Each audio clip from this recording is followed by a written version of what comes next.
Next on Worcester News tonight, a school employee is charged with stealing more than $200,000 from a regional school district. And we're learning more about a tragic car accident claiming the life of an elderly woman.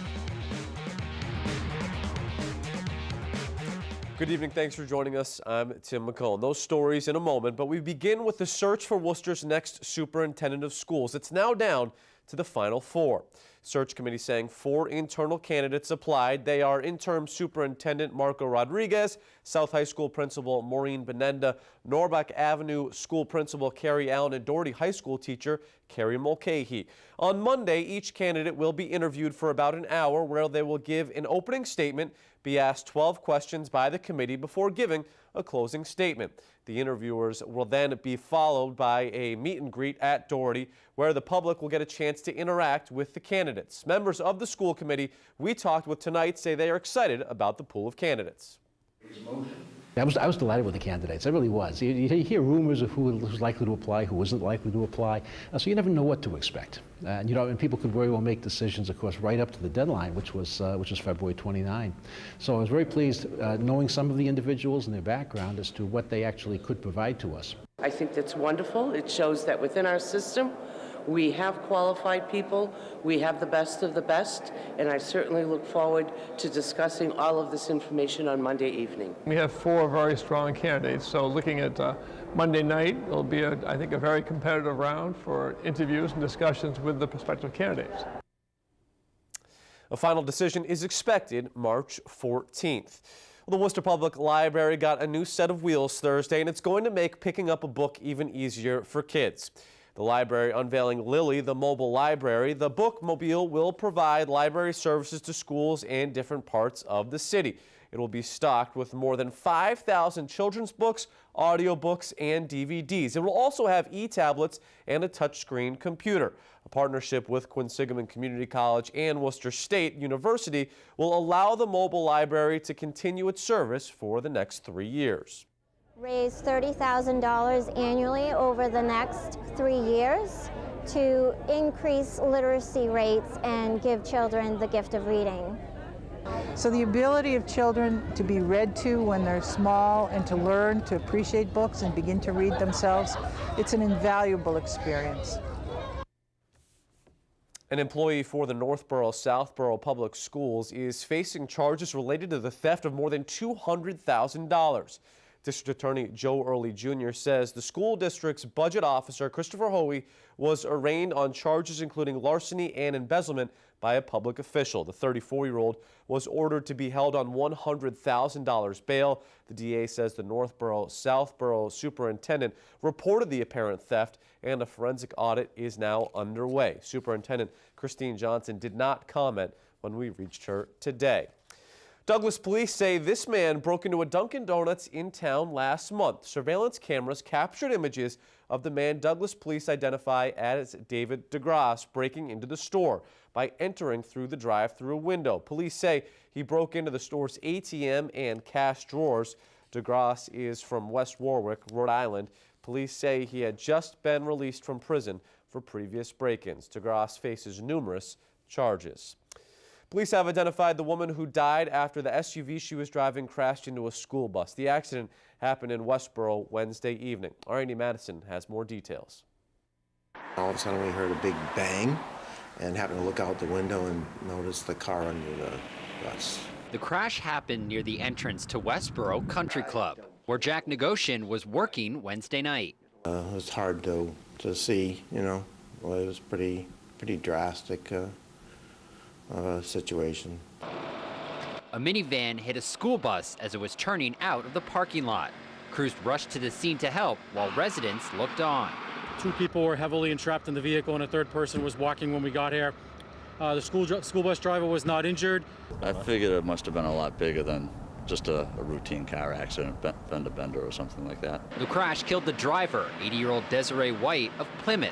The 79-year-old man is being treated for non-life-threatening injuries, and an 11-year-old girl who was in the back seat was not hurt. Police say the glare from the sun may have caused the crash, something drivers we spoke with say they deal with a lot in the area. As you're coming either on this road or some other road that's going, east to west, you're going to catch that sun at about 4 or 5 o'clock.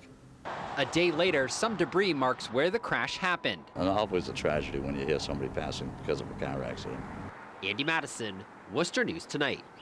A 2-alarm fire today in Northborough destroys a home, killing 2 animals who were inside. The fire started in a house on Whitney Street earlier this afternoon. No one was home at the time, but there were several pets inside. The Northborough Fire Chief says 2 dogs were killed. The chief says the fire started in the back of the home, possibly in a 3-season porch. I don't know if it started in the porch, under the porch, next to the porch, but that appears to be the point of origin. We do have the District 14 investigation team en route, and when they get here, we'll be doing a full investigation to see what the cause and origin was. It took firefighters about an hour to put out the fire. There is no word yet on what caused that fire. Lawmakers on Beacon Hill looking to curb teen tobacco use. Massachusetts Legislature's Public Health Committee unveiling a bill today to raise the minimum age to 21 for buying cigarettes and other tobacco products. Now, the panel's co-chair says studies have shown that increasing the minimum age helps reduce tobacco use among teenagers. The committee may also address new regulations on e-cigarettes in the future. Powerful messages today delivered to educators and public safety workers at an annual bullying conference in Worcester. A couple of nationally recognized speakers addressed those in attendance. Our Brittany Schaefer has more.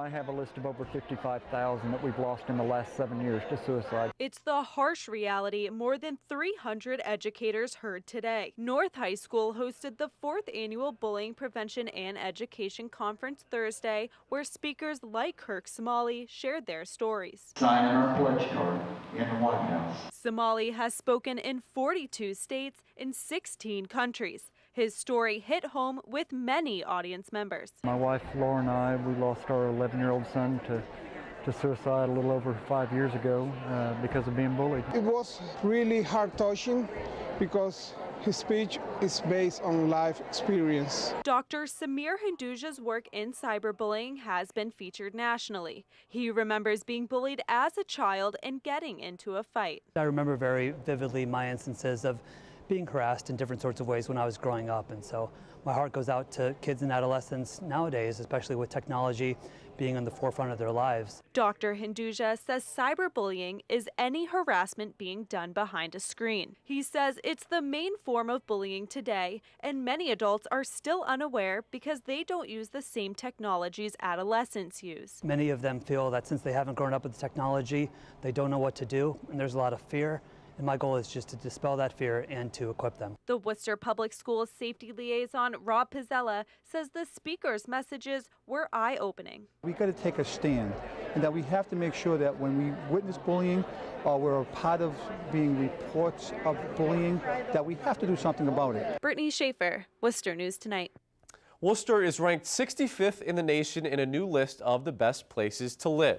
The list was put together by U.S. News and World Report. The rankings were based on the factors most people use when selecting where to live. These factors include quality of life, job market health, and whether an area is attracting new residents. Worcester beat out cities like Springfield and Providence, Rhode Island. I think it just shows by this national magazine what a lot of us already know, what a great place Worcester is and how it's getting better every day. Well, I think affordability is a big part of that, access to high quality education, both in the K through 12 schools and the higher ed community. I think it's about our arts and cultural venues, a growing innovation economy here. The list looked at 100 different cities in the